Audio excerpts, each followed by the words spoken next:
Welcome back to another episode of DEADMALL'S COCKTAILs.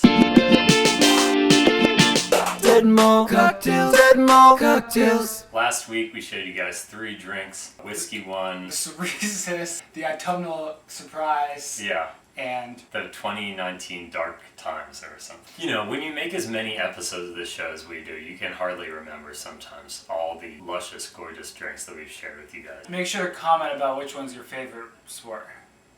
Today we're coming back with 4 delightful drinks. So what do we want to start off with, Elio? I think we should start off with something nice and light. This is going to be our Bear Light. It's our take on a black and tan. We're going to be mixing up the Bud Light and the Bear Forest. You want to tell us about the Bear Forest? The Black Forest. But it has a bear on it, as you can see. It has a cute little bear. What do you think goes in first, Gabe? In the picture that I looked at last night of the actual black and tan, I think the tan goes on the bottom. I just want to say, this is a German-style Schwarzbier named for the homeland of our founder who emigrated from the Black Forest region. So that's pretty awesome. I'm going to try to layer in this I'm going to kill myself if it's not dark. Bud Light. It looks pretty dark, but I do hope these will maybe sit on top of each other. Yeah, I'm worried that the foam is going to do something weird. Something might happen here. And if it does, Okay. So, the black and tan have mixed into sort of an amber color. It's very foamy. And I'm excited to give it a taste. I think it looks perfect. Really beautiful. Do you think if it sits for a while, they'll separate? We should have mixed one of them with oil. Yeah, that's a good idea. I don't... Alright. Bottoms up. Cheers. I mean, that's good. I'd be curious to taste another black and tan because so far the black is dominating the tan. Oh. A syrup. I actually disagree. I feel like I can really taste both of them. Okay. I don't like that. I don't like it very much either, but together, Yeah. The Black Forest adds a little flavor to the Bud Light, and the Bud Light tempers the, syrupiness of Black Forest. I guess what we recommend this week is inventing your own version of a black and tan. Because it turns out there's no rules. Turns out, there's no rules. We finally learned it. Well, there's our first drink. Up next, Gabe's got something in store for me. I'm not sure exactly what it is. You want to tell me about what you've been working on? So, it's winter right now.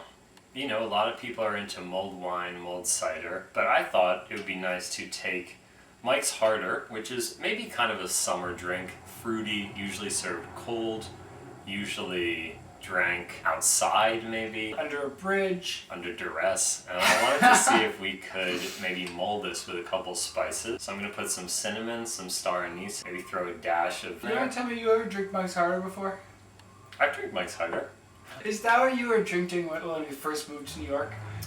I think that was just the reason. Maybe. It might have been a price point difference that you were chiefing down the Mike's Harder. They are very cheap, and it is 8% alcohol, so that's, that packs a punch. But I do like Mike's Hard. Is it carbonated? I think it is, yeah. Mike's is hard, so is prison. Don't drink until you are 21. Wow. And this is a flavored ale, so it's not really lemonade. It's probably... Ale. It's manufactured in Waddle, Arizona.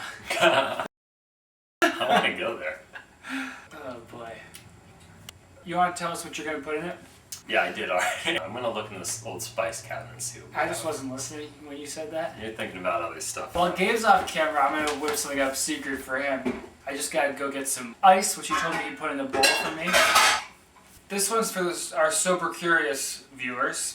This is a mocktail you could make if you were going to a show or having dinner with your partner's parents and you were feeling a little nervous. You needed something to take the edge off, but you weren't gonna. You were trying to keep yourself from going to the store and buying an airplane bottle. So what you're going to do is you're going to take our Celsius. This is the sparkling orange flavor. Apparently they make non-carbonated Celsius. This is the only flavor I endorse. It's good for running, it's good for bicycling, it's good for meditating. Those are some activities that you could do after you drink this drink. Ice in the tumbler. Celsius goes in. Now you're going to want to shake it in a circular motion.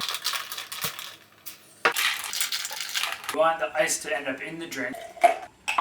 How's it going over there, Gabe? It's going well. Our new album is called Red-Headed Abigail. I know you might be thinking, But Dead Mall just released an album, Songs for Andrew. Well, this is another one. It's coming out hot on the heels of our last one, but that's because we write all the time, and we've got lots of good new ideas. Alright, I'll give you a close look at this beautiful deep purple color. Okay, you can give it a try first. I think this came out pretty good, y'all. Is it good? It's unbelievable. It's actually pretty good. It tastes a little bit like milk. Do you know what I mean? know. Yeah, it's a rich flavor. Mulling the Mike's Harder is really bringing out, it's like nutty undertones. I feel like when it's cold and carbonated, you're not Getting the full experience. and you are probably not tuned into the fact that it is actually an ale. After boiling it, I didn't really even boil it. It is bringing out almost a chocolatey flavor. That's pretty good. Something to take the edge off. Or cut the edge on. Sober us up a little bit before we move on to our final and most important cocktail. Let me know what you think. This is the only flavor of Celsius you enjoy? Yeah. I like Kiwi Vibe. What's the vibe bring you to the table? There's Arctic Vibe, which Had that one. I don't know what that really tastes like, but yeah, I like the vibes. But if you're watching this, you already know that about me. Our last drink is named after our forthcoming album, which is named after a Taylor Swift lyric. Songs for Andrew was a pretty sweet album. Redheaded Abigail has moments of sweet, like a maraschino cherry or a Twizzler. There's a little bit of sourness under it. We're gonna make this drink that's good, like Redheaded Abigail, or for those moments of your life where things are kind of sweet, but there might be the sting of some tequila or the spice and fermentation of some lurking. I would say Redheaded Abigail is a straight up alarming album. It is straight up alarming. But what's more alarming than a weird Gratitude. drink? That is how I feel. So we got some kimchi. I really like James this says kimchi. it's his favorite kimchi brand. It's very, very easy to just eat like a snack. On New Year's Day this year, I had a snack of kimchi and French fries, and it was one of the best Yeah, that sounds snacks awesome. I ever had. It was one of the best snacks I ever had. Going into a fugue state. And this packet that's in here, we are going to garnish the drink with.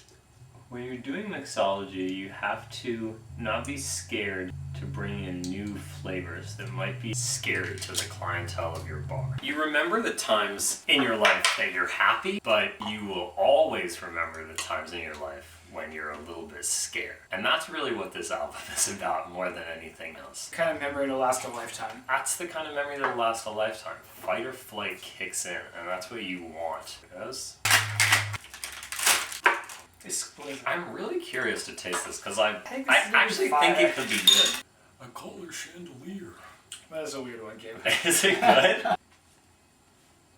Oh, I really don't like that. That is really bad. So I think the problem is that in most drinks you want to like hide the alcohol flavor, and the kimchi is like bringing it accentuating out. the tequila flavor. I would say the aftertaste is not that bad. I think it's delicious. Yeah, this is a drink that kind of feels like getting kicked in the mouth. Probably pretty representative of the album. Yeah, this is yucky to me. So sort of distasteful. But you know what? I spent about a year thinking this album was bad, and then it grew on me. And it turns out we like it. So we are gonna put it out soon. Yeah, we're gonna put it out on April 5th. Alright, tune in next time for episode 103 of Dead Mall Cocktails. Dead Mall Cocktails. Dead Mall Cocktails. Vote for your favorite. Yeah, vote for your favorite in the comments, and if you recreate any of these at home, Tag us. tag us. Everyone who tags us will be entered to win a meet and greet with Ellie.